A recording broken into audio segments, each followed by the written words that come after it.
একজন অভিনেতাকে অনেক দায়িত্বশীল হতে হয়, অনেক মানবিক হতে হয়। তাদের চরিত্রটাও যদি ঠিক না থাকে, দর্শকদের কাছে সেই সম্মানের জায়গাটা থাকবে। দায়িত্ববোধ যদি না থাকে, নায়করাজ রাজাকে দেখুন, তার সংসারের প্রতি যথেষ্ট দায়িত্বশীল। সংসারটা সবার আগে, সংসার একটা সম্মানের জায়গা।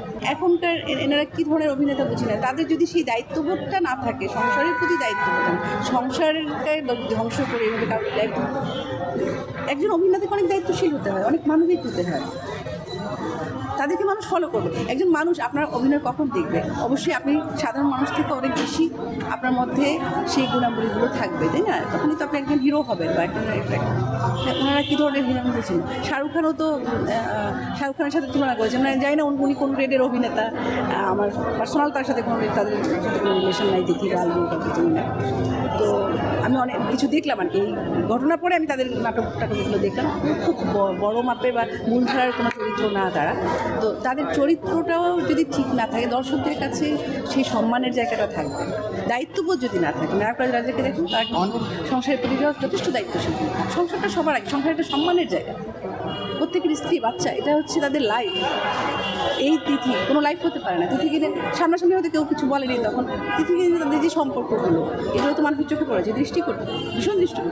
এখন তারা মিডিয়ার ওটাকে খারাপ করে ফেলেছে। এখন আর আগে আমরা যে অভিনেতা যেভাবে যে সম্মানে দিয়েছি রাখতাম, এখন কি এদেরকে আমরা সম্মানে কখনোই না। একসময় আমি তো লিখেছি এক সমুদ্র ঘৃণা প্রকাশ করবো, ন্যায় বিচার পাননি। এটা আসলে অনেক রহস্য এখানে। আমরা তখন অনেক ছোটো ছিলাম, আমরা এখনও তার বিচার চাই। যারা এর জন্য দায়ী, তার ওয়াইফও কিন্তু কম হ্যারাসমেন্ট নেই। সমাজে কোথাও দেখেন তারপরে 2-3টা বিয়ে হয়েছে, হ্যাঁ, কোথাও কিন্তু স্বস্তির জায়গাটা তার নাই। তো এই যে যারা এই কাজগুলো করছে, সাময়িক মোহে পড়ে অন্যের সংসার ধ্বংস করছে, এগুলো তো একটা মোহে। তিথি কী অভিনয় করে আমি জানি না, ট্যাক্টফুলি অ্যান্সার দেয়, উত্তর দেয়, কিন্তু সে ভয়ঙ্কর একটা নারী, ভয়ঙ্কর। যে নারী এমন সম্পর্কে জড়িয়েছে যে সম্পর্কে আরেকটা নারীকে মৃত্যুমুখে ঠেলে দিয়েছে। তো এরা যেই মানুষটার মধ্যে মানবিক বোধ থাকবে না, যে মানুষটা এরকম স্বার্থপর হবে, যে মানুষটা মানে নিজের ভোগের জন্য মানুষকে হত্যা করতে পারে, সে কখনো, আমি মনে করি শিল্প সংস্কৃতি একটা পবিত্র জায়গা, এই সংস্কৃতি অঙ্গনের ধারক বাহক হতে পারে না। আমরা তীব্র প্রতিবাদ জানাই। আমাদের মিডিয়া জগৎটাকে তারা কলুষিত করছে। তাদের কারণে আমাদের আরও যারা ভালো ভালো অভিনেতা অভিনেত্রী ছিল, যারা সুন্দরভাবে জীবনযাপন করেছে, সুন্দরভাবে সংস্কার করেছে, আমি অনেক উদাহরণ দিলাম এখানে।